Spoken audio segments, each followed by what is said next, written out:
Reede keskpäeval kogunesid pagarile Mäetaguse vallavanem Tauno Võhmar ja Alutaguse maleva kaitseliitlased, et austada ja meenutada neid mehi, kes meile 16. jaanuaril 1919. aastal toimunud pagarilahingus vabaduse tõid. 16. jaanuaril 1919 toimus pagarilahing, kus siis kaitseliitlased ja Balti sakslaste pataljon, Balti pataljon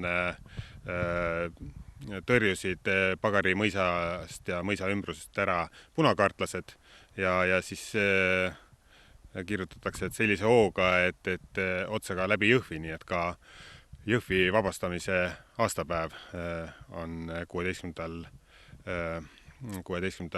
jaanuaril, mida siis homme tähistatakse.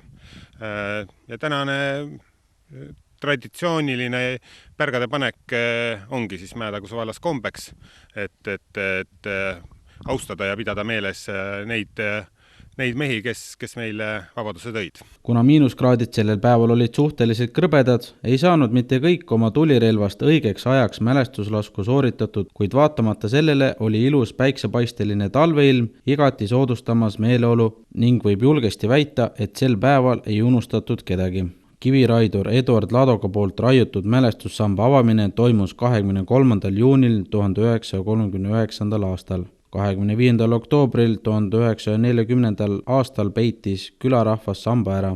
Mälestusmärk taas avati 13. augustil 1942. aastal. Sammas hävitati oktoobris 1944. aastal. Foto järgi raius uue samba Leonhard Reidmaa. Samba teine taasavamine toimus 23. juunil 1990. aastal.